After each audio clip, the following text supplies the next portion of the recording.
Welcome to the Investor Coaching Show. Here's your host, Paul Winkler.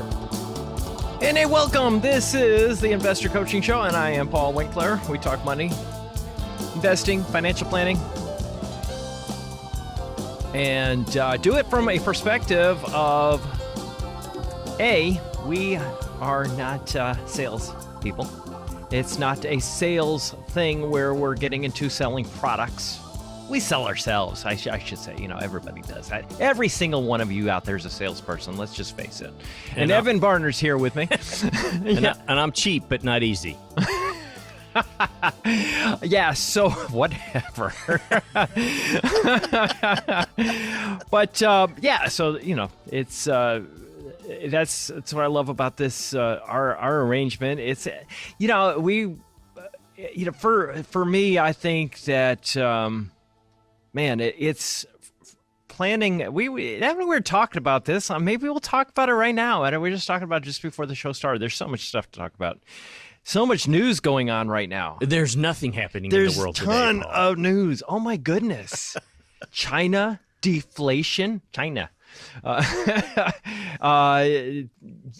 Yeah, you got that. You got that too, didn't you? Yeah, that's really super interesting. Social Security. There's always something going on with Social Security. There's a really interesting piece in the Tennessean about thriving or surviving, and I thought I'd comment, get your comments on that some. Somebody asked a question as well. So we got questions from listeners, and oh gosh, I gotta get my text line up. And I might have to have Nick help me out.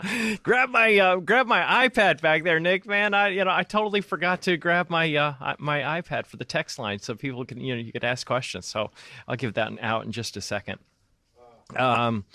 It's that soft padded thing back there. But anyway, so that and we were talking a little bit. Evan and I were talking a little bit about how quite often, when people are advertising about investing in financial planning services, it's usually financial planning, is what you hear an awful lot about. And I hear people talk about, make sure that you're doing plan. And this is something that's really a big deal to us as well.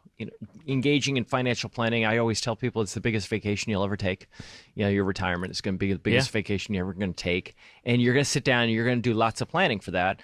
And same thing with retirement. You really ought to do a lot of planning with that. And what do you plan? Social Security is something that comes up quite often. And there are lots of people that do workshops on that particular topic. And I just say, yeah, absolutely. Make sure that you get the Social Security thing right. But we have a workshop online, and instead of having dinners where you have steak dinners, don't worry about it, Nick. We'll worry about it later. I'll get it. I probably left it in my car.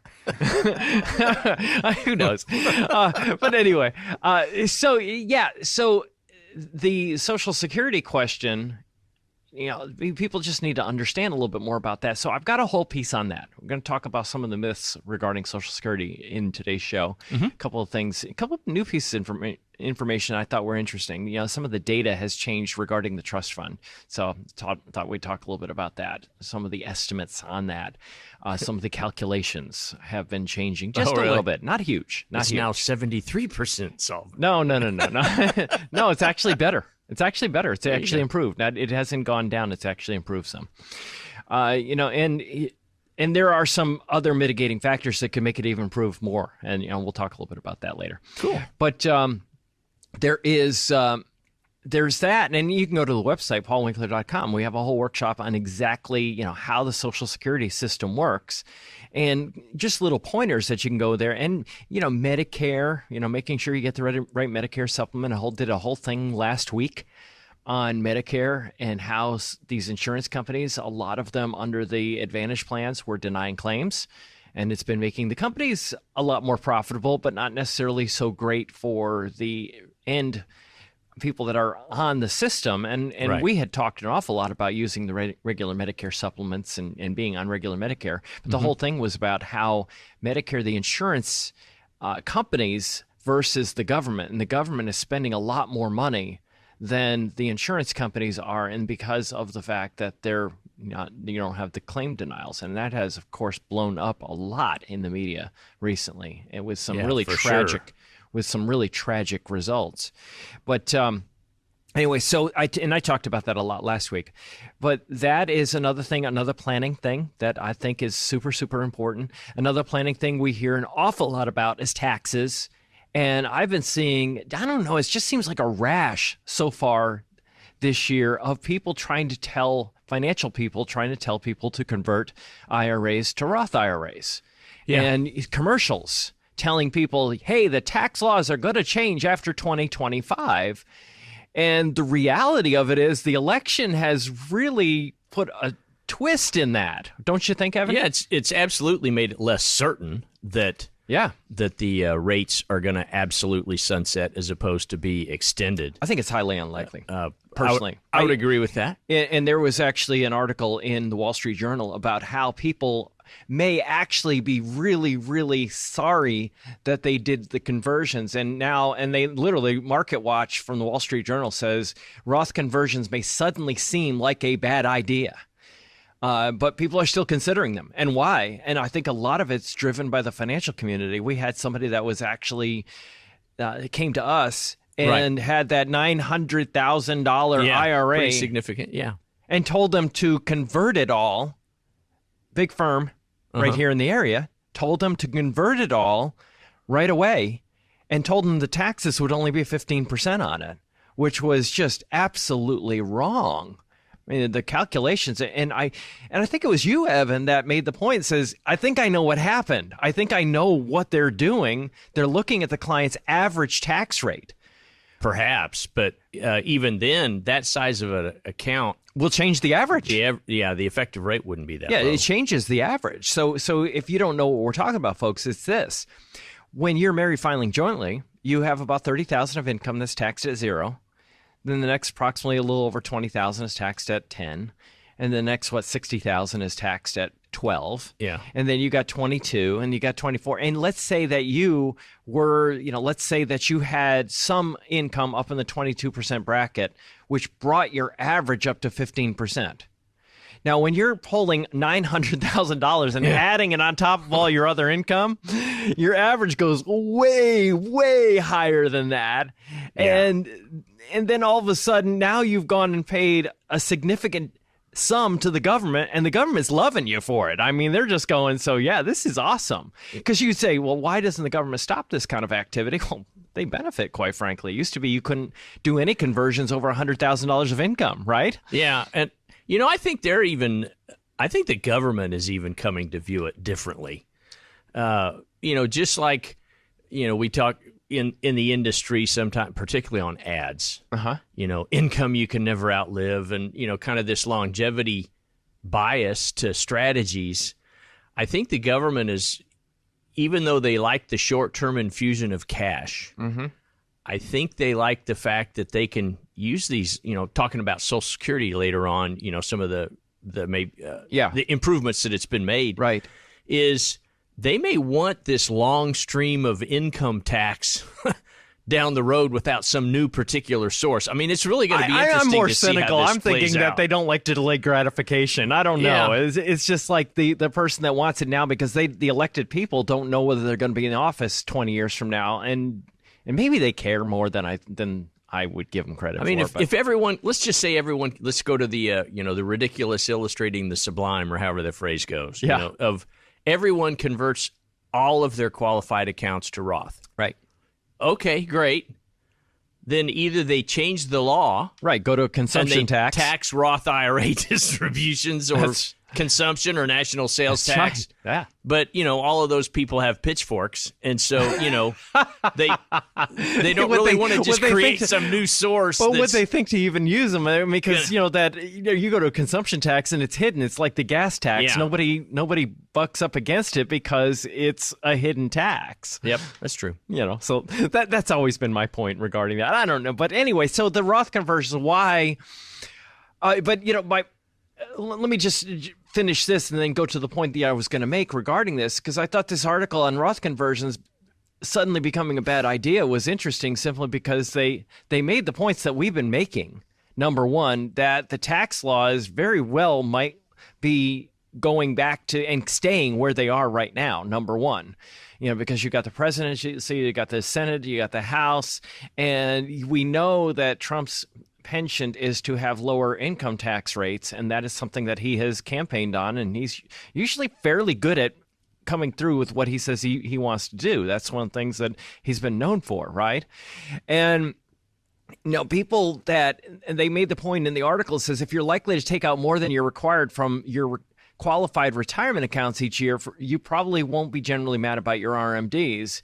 And, that's a lot of people, quite frankly. That's a lot of people that take out more than what their required minimum distributions are in retirement, simply because a lot of people just haven't saved enough. Right. So there are a lot of people that were going to be in that. So number one, they're saying right there, the majority of people aren't going to be upset about the RMDs that are required because they're taking out more. They're exceeding them. Yeah.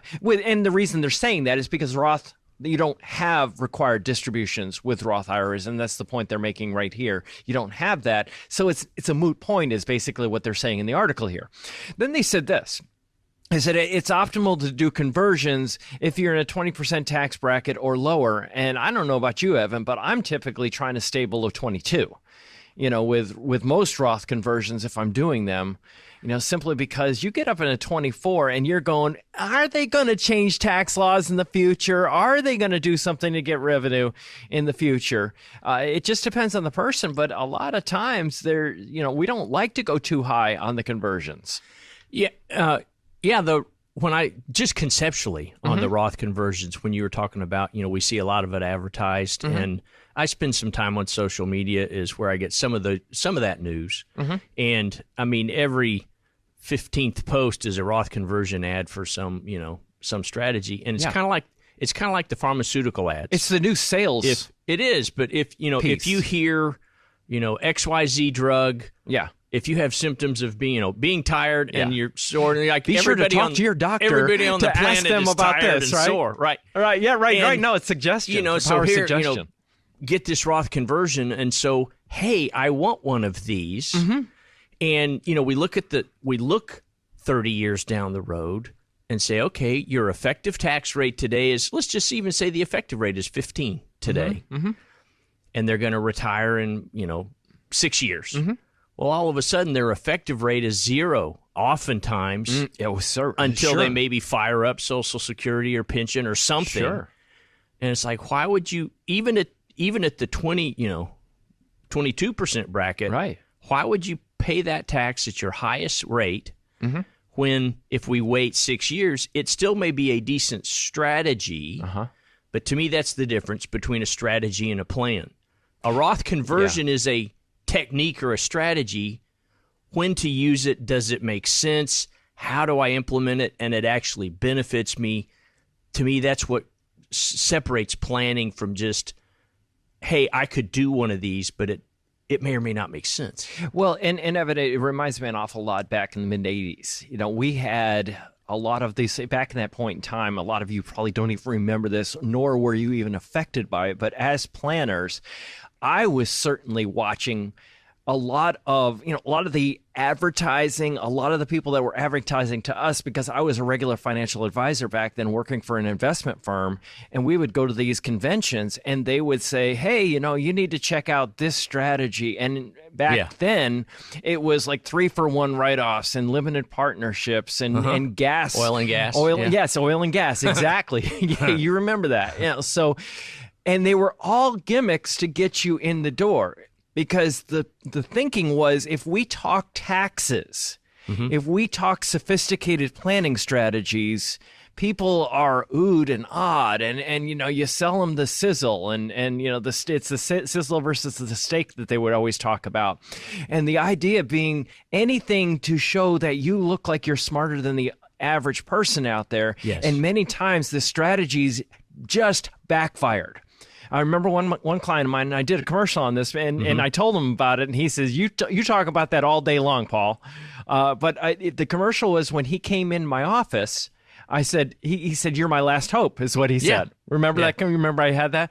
And that was an absolute true story. Yeah. The guy had actually had what was it's a 412i plan or 419. Yeah. It was one of those types of plans. Yeah, insurance-based. Yeah, exactly.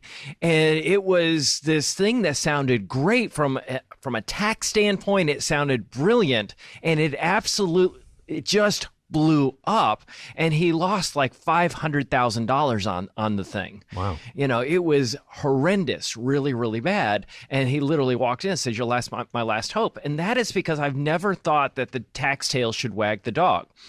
Now, the other problem with Roth conversions, let me hit the rest of this right here, is with Roth conversions, the other thing that you got to be very, very conscious of is that Roth conversions tend to be much more effective also when stock markets happen to be down. Yes. Versus when they're up. Totally agree there. So you look at that and you go, hey, if I'm going to convert when the account's down, I convert and pay taxes at a lower account level and tax bracket. Now I got a double whammy working for me. Well, right now as we speak, the S&P 500, which is where most, and as much as we preach real diversification, and people think they're diversified, I'm just telling you, the studies show they are not. People are not. Except for our clients. We're so focused on it. We're anal retentive regarding making sure people are really diversified between all different asset categories. Like we might have 5 to 7%, just to give you an idea of an investment portfolio in the S&P 500. Yeah. Just to put that in perspective for you. Right now, as we speak, the price compared to earnings of the S&P 500 is as high within 20 cents of what it was on December 31st of 1999. And 8 of the 10 companies in the S&P 500 are tech companies. And when you talk to people about tech stocks, people remember, the tech plunge. Now, I'm not saying that the stock market's getting ready to crash. I'm not saying that, but I am just making the point right now. It ain't cheap. No. It's not an area of the market that is really, really inexpensive, and it's not something that can't come back to bite you in a serious way. Are we over 25? What is it at now? It is. Yeah, it's right in the neighborhood of 25. Is it? Okay. Yep. It's right around that area. Yeah. It's as far as price to book value, it's in the neighborhood of $4.50, which is it's in the neighborhood of $4.50, which is normally, just to put that in perspective, about $2.60, $2.40, somewhere in that neighborhood. And, so it's one of those things that I look at and go, whoa. Now, final point, and then we're going to head to break. This was the whole point that I was going to make from the beginning. Yeah, what started this conversation? We were talking about people focusing on financial planning, right, which consists in many people's minds of Social Security planning, right, Medicare planning, and taxes. Those three things are big things. Yes. By far, the one study that I saw showed that the biggest determinant of someone's success is how the portfolio is put together and whether people are capturing market returns. And the studies show that they are not. If you look back at the 35-something year data at Dalbar, right, they are way the heck below. Matter of fact, the average asset allocation investor, a rate of return that's around the inflation rate. Not that they're not making money. Now, in the recent period of time, this is where it gets challenging. In the recent history, in the past couple of years, and most people, when you ask them who the best quarterback of all time was, they're going to say Tom Brady, or you ask them the best of this, or whatever, the greatest whatever, they're going to tell you something that happened just recently, because it's it's availability heuristic, or recency bias. Recency bias, yeah.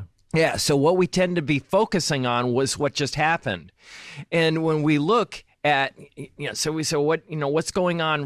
How are things going in the stock market? The biggest problem that you run into is most people say, I'm doing great. I don't know what the problem is. Well, that's exactly what people were saying in the late 90s, that were focused all in larger growth companies and tech companies in particular. And that is dominating portfolios. And this is something that I tell people you can go. And I was on Channel 5 this past week on Wednesday, and I described the style box, how you tell whether your portfolio is diversified or not. And it gets down to looking at what funds you own and what segment of the market that they're in. I'm going to tell you, most of the time when people do this, if they do it themselves, now they usually have us do it for them. Yeah. It is dominated by none other than large growth U.S. companies. Yep. I mean, is that what you see all the time, right? Absolutely. And therefore, this is what happened in the late 90s. And it was hard to get people to do anything different because that area of the market had done, past tense, done so well. So this is critical to understand. I don't want people out there, I want you being that person that comes out here, like people came to us in 2002, 2003, and they go, I can't retire now because I had everything in that area of the market. And I was screaming at my lungs, top of my lungs in 2001, because when I started the show, that's really what I talked an awful lot about. Don't ignore this. Make sure that you really have true diversification because it is critical, because you don't want to be that person.